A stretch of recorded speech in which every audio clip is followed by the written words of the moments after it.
The Marines have the Crucible, the Army has Victory Forge. These rites of passage are designed to test training teamwork under stress. Now, in the 6 week of training, the Air Force trainees now have their own rite of passage, the Beast. Now, each day has a specific purpose with the ultimate design to allow trainees to run their own air base during an all-out battle on the Thursday of that week.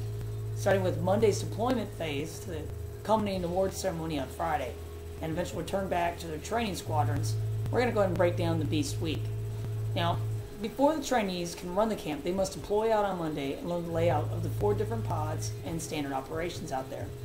So Monday's deployment phase, first thing on Monday, trainees travel out to the Beast. They begin bag drags of all required items, like any role deployment, and receive 10 assignments. They're also assigned to one of 4 pods out there: Sentinel, Reaper, Vigilant, and Predator pods. There's 16 flights out there at one time, with around 60 trainees each. They're going to be broken down into 4 pods with 4 flights each, simulating an actual AEF deployment, working together with basically other bases and other AFSCs or jobs. Now, after they have their 10 assignments and their pod assignments, they begin refresher training on all deployment training the trainees have actually received over the past 5 weeks that was required before they actually come out to the Beast.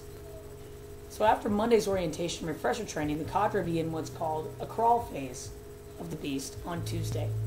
So the Tuesday crawl phase begins with the trainees posting to different assignments out there in their pods.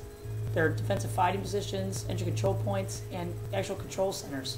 They begin staffing these 24 hours to begin 24-hour operations.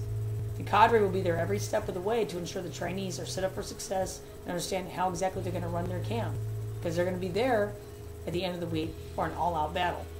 So they're going to be out there pointing out problems and giving them solutions to the different situations they're going to face.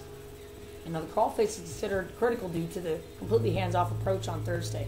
No cadre are going to be able to help out the trainees to overcome any problems that they might have, so they have to figure it out for themselves.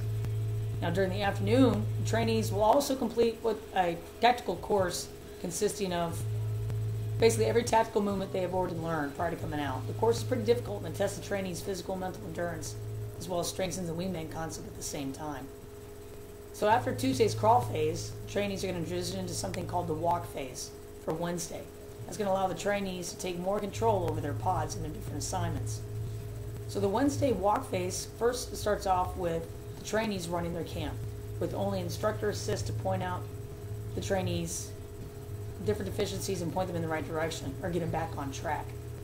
The trainees' tactical deployment leaders, the trainees in charge out there, are providing leadership at this point. Cadre are really going to step back.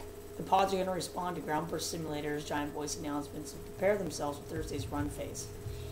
Now, after the actual Wednesday walk phase, it's going to turn into a run phase as the trainees actually transition into Thursday's operational readiness inspection, where they're actually going to run the pods themselves under simulated attacks. Now, during the Thursday run phase, trainees receive no assist from the cadre at all, and they're going to operate under various attacks while being evaluated. Each pod is going to be faced with identical scenarios to see which pod comes out on top, with the evaluators making sure that they keep it as fair as possible. Evaluators are going to determine attack completion for each pod and under less than deadly force scenarios, operating in a chemical environment, performing self-aid buddy care and buddy checks, and overall control and teamwork of each pod. The best performing pod receives Beast Excellence from the Beast and is eligible for the coveted Honor Flight streamer, just like so.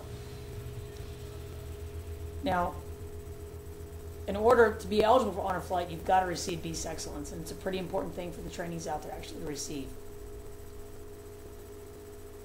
And it actually propels them into the 7th and 8th weeks of training. So after Thursday's COMEX, the trainees are going to prepare for returning to their squadrons after the ending awards ceremony on Friday morning. So the week-long exercise marks a turning point for these trainees. Most mark this event as the single most positive experience in BMT and an event they'll never forget. The challenges they face under the pressure of having to perform all the operations themselves proves that they have what it takes to be a warrior airman.